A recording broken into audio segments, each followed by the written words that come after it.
만약에 우리가 유대교에서 태어났다고 가정해봐요. 태어나면서부터 율법 아래 태어난 거죠. 조금 뭐 좀 알게 되면 그때부터 율법 교육을 받아요. 어머니 아버지로부터 율법 교육을 받아요. 그리고 그 율법을 지키며 사는 거죠. 우리의 일상의 모든 것이 율법 아래에 있는 거예요.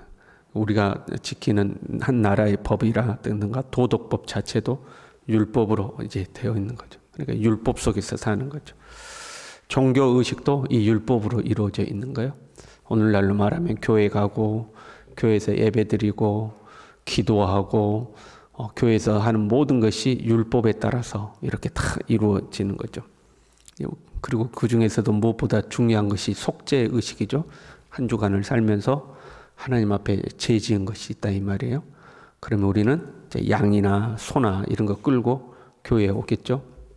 그리고 교회 와서 양의 머리에 손을 얹고 하나님 이번 주에는 이런 죄를 지었고 이런 죄를 지었고 이런 죄를 지었습니다.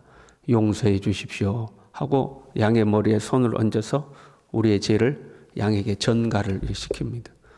그리고 나면 그 양을 잡고 피를 흘리고 각을 뜨고 내장을 다 끄집어내서 이제 제사장에게 드리면 제사장이 그것을 하나님 앞에 들고 들어가서 제단에 피를 뿌리고 그것을 제단에서 확 불살라서 그 이제 우리의 이 속죄 제물 하나님 앞에 태우는 거죠. 그렇게 한 거죠. 이렇게 할 때에 우리의 죄를 사해 주겠다 하는 것이 율법이고 그것이 하나님의 언약이죠. 그걸 통해서 너 죄를 사해 주겠다 하는 거죠. 그렇게 이제 우리가 살았단 말이에요. 한 50년을 그렇게 살았어요. 그러던 어느 날 예수님을 만난 거예요. 예수님을 믿게 된 거죠. 예수님을 믿었더니 그런 거 다 필요 없대요. 믿음으로 구원받는다는 거예요. 예수님을 믿음으로 구원받는 거지 그런 예식과 절차가 다 필요 없다는 거예요. 하나님이 바뀐 건 아니잖아요. 하나님은 똑같은 하나님이야. 구약의 하나님이나 신약의 하나님이나 똑같은 하나님인데 그 하나님 앞에서 내가 죄의 용서함을 받는 방법이 바뀐 거예요.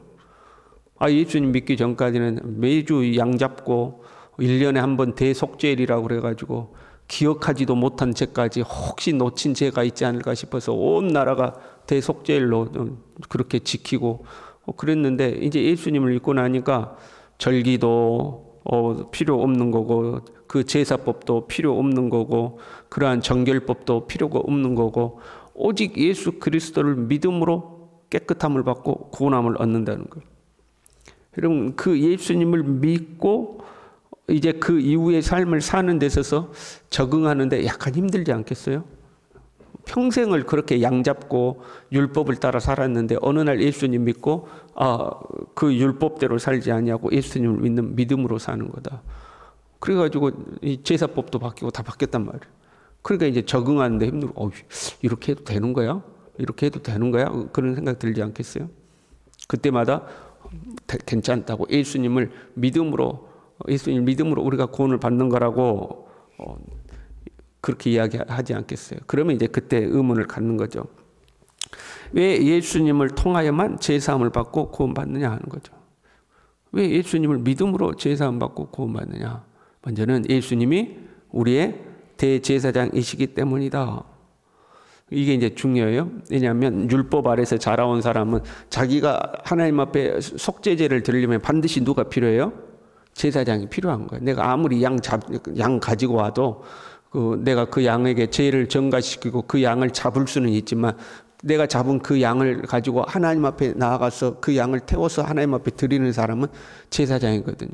그러니까 속죄를 받는 데 있어서 필수 불가결로 필요한 존재가 제사장인 거죠. 그런데 그 대제사장이 예수님이시다 하고 이야기하는 거죠.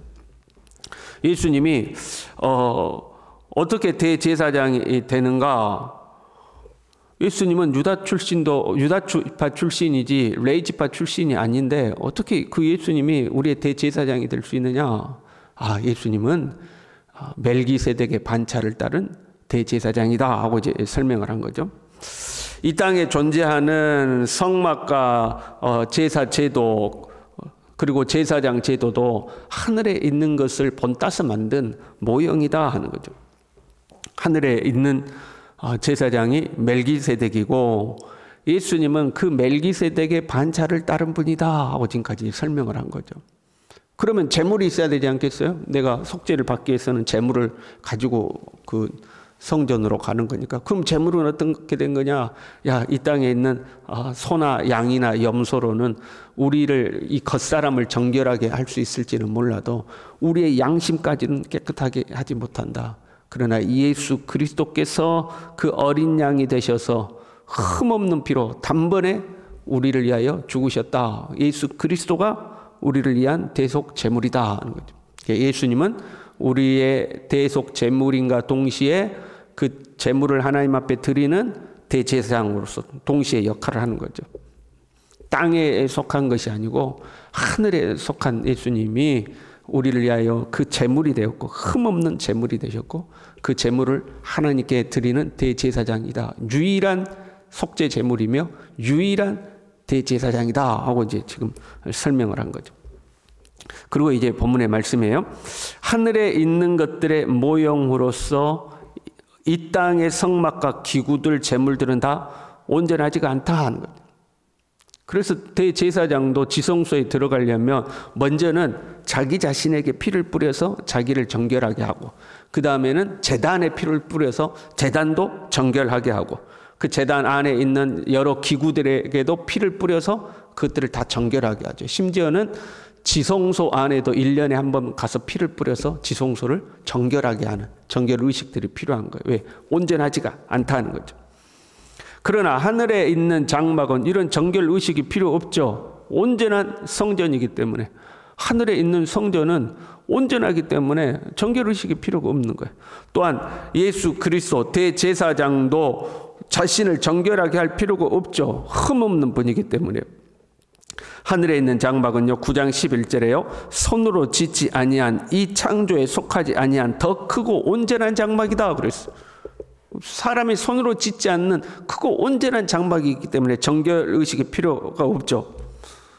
그러면 오직 예수님이 그 어린 양이 되셔서 피를 흘리신 것은 이 땅의 성막은 양을 잡고 그 피를 제사장이 먼저 자기에게 뿌리고 성막에도 뿌리고 해서 정결하게 하는 의식이 필요하지만 예수 그리스도의 피는 제사장을 위한 것도 아니고 성막을 위한 것도 아니고 오직 하나님의 백성된 우리를 위한 것이다 하는 거죠.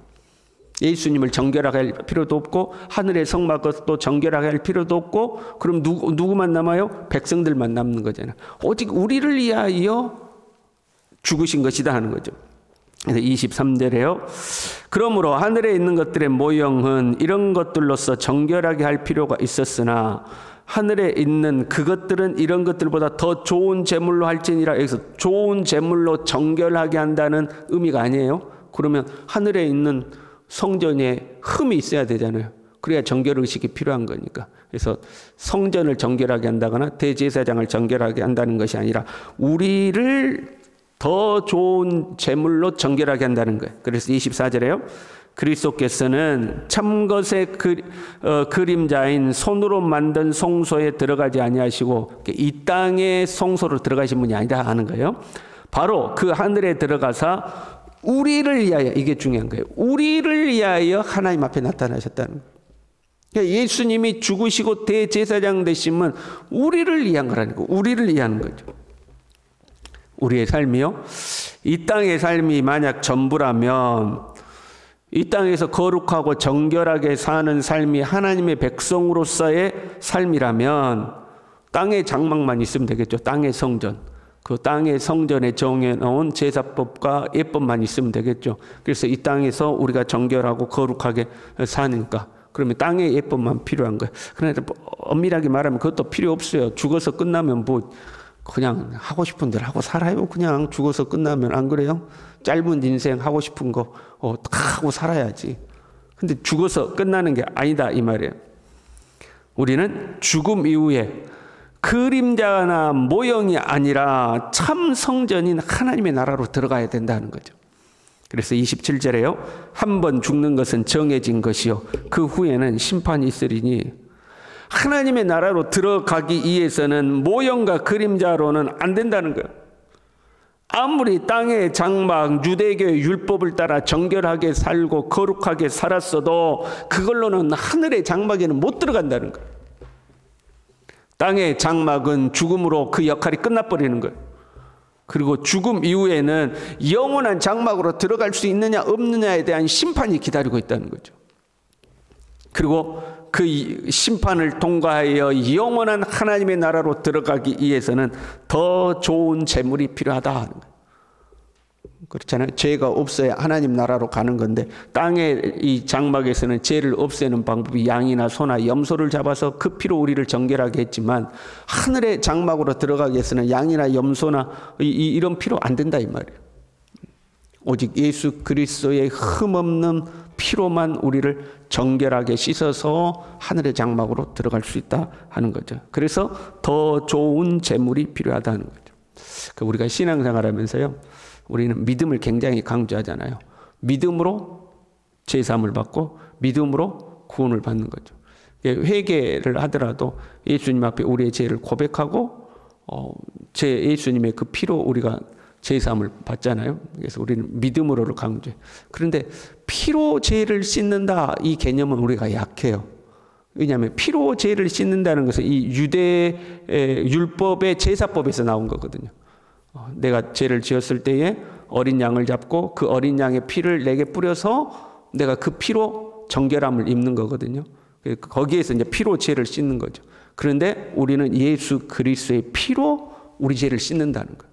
그리고 예수 그리스도의 피로 우리의 죄를 씻는 것을 믿음으로 속죄를 받는 거죠. 우리는 예수님이 나의 죄를 대신해서 죽으신 걸 믿음으로 구원받는다. 이건 많이 강조되지만 피로 죄를 씻는다는 개념은 좀 약한 거죠. 근데 유대교 출신의 성도들은 예수님의 피로 내 죄를 씻는다는 것이 명확한 거예요.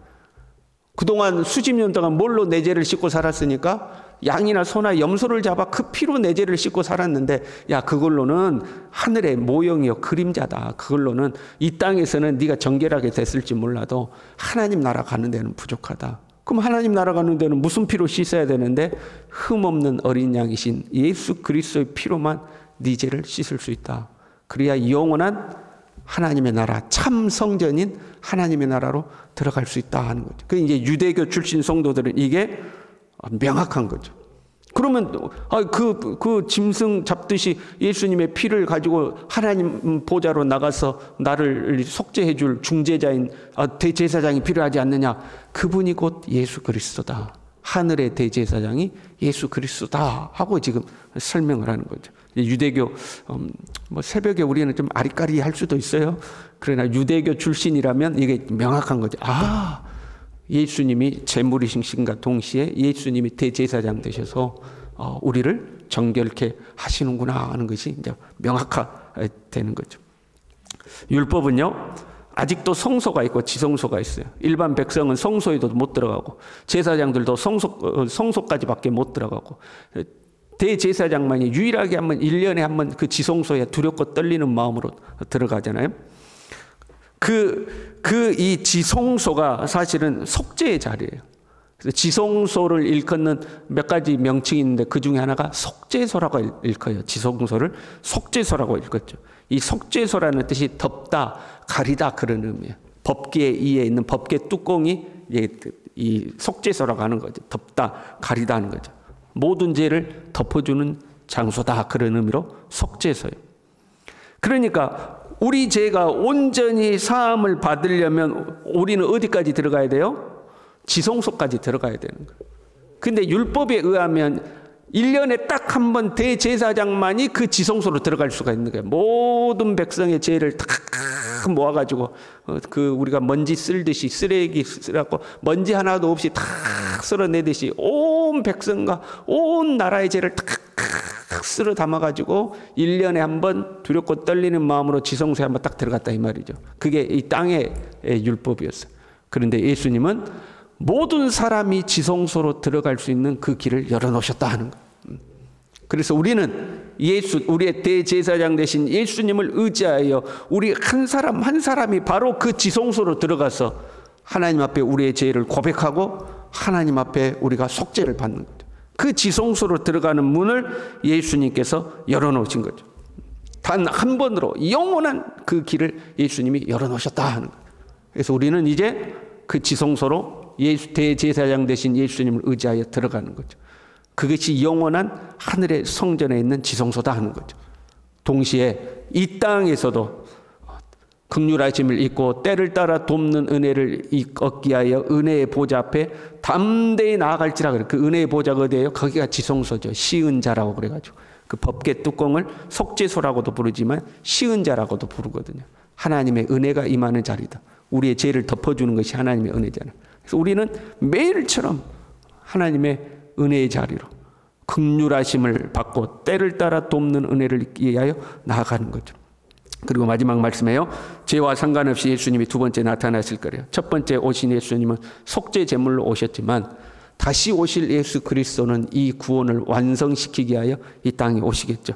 그때까지 예수 그리스도 의지하고 예수 그리스도를 나의 대제사장으로 삼고 예수 그리스도의 그 보혈을 의지하여 믿음으로 살아가는 우리 모두 될 수 있기를 바랍니다. 기도하겠습니다. 하나님 아버지, 예수님을 이 땅에 보내셔서 우리의 죄를 위한 단 한 번의 영원하고도 완벽한 속죄 제물이 되게 하시고 이 예수님이 우리의 대제사장 되셔서 하나님과 우리 사이에 화목을 이루신 것을 진심으로 감사를 드립니다. 이제 우리가 이 예수 그리스도를 굳건히 의지하여 다시 오시는 그날까지 흔들림 없이 믿음의 길을 잘 걸어갈 수 있도록 우리 모두를 붙들어 주시옵소서. 예수님의 이름으로 기도 올리옵나이다. 아멘.